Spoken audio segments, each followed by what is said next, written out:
ಮೊನ್ನೆ ಒಂದು audio viral ಆಗುತ್ತೆ. RSS ಅವರು ದಲಿತ ವಿರೋಧಿಗಳು ಅವ್ರ ಕಚೇರಿಗಳಲ್ಲಿ ದಲಿತರನ್ನ ಎಂಟ್ರಿ ಮಾಡಲ್ಲ, ಗೇಟಿಂದ ಆಚೆನೆ ನಿಲ್ಲಿಸ್ತಾರೆ ಅಂತ. ಅದಕ್ಕೆ ನಿಮ್ಮ ಒಪಿನಿಯನ್ ಏನು ಸರ್? RSS ಕಡೆಯಿಂದನೇ ಒಂದು ಸ್ಪಷ್ಟೀಕರಣವನ್ನು ಅವರೇ ಕೊಟ್ಟಿದ್ದಾರೆ. ಅವ್ರ ಒಪಿನಿಯನ್ ಅನ್ನೋ ಶಬ್ದ ಬಳಸಿದ್ರು, ಅದರ್ವೈಸ್ ನೀವು ವಕ್ತಾರರು ಅಂತ ಆಗ್ತಿದ್ದಾರೆ.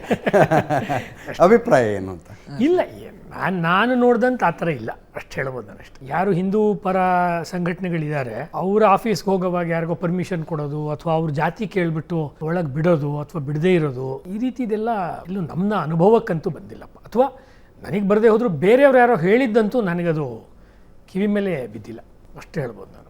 ಅದು ನಿಮ್ಮ ಮಾಜಿ MLA ಬೇರೆ ಯಾರು ಅಲ್ಲ ಸರ್ ಹೇಳಿರೋ, ನಿಮ್ಮ BJP ಅವ್ರ ಮಾಜಿ MLA ಅವರು ಬೇರೆ ಯಾರನ್ನ ಹೇಳಿದ್ರೆ ಓಕೆ. ನಮ್ಮ BJP ಅಲ್ಲ, ಅದಕ್ಕೆ ಅದು ಭಾಳ ಕ್ಯಾಚ್ ಗೊತ್ತಾಗುತ್ತೆ ನನಗೂ ಕೇಳಿಸ್ಕೊಳ್ತಿರ್ತೀನಿ. ಇಲ್ಲ ಆ ಥರ ಇಲ್ಲ, ಅದು ನಿಮಗೆ ಗೊತ್ತಲ್ಲ. ಇಲ್ಲಿ ಬೇಕಾದಷ್ಟು ರಾಜಕೀಯ ಹಿನ್ನೆಲೆ ಇರೋರು ಗೊತ್ತಿರೋದು ಯಾವ್ಯಾವ ಸಂದರ್ಭಗಳಲ್ಲಿ ಹೇಗೆ ಹೇಳ್ತಾರೆ,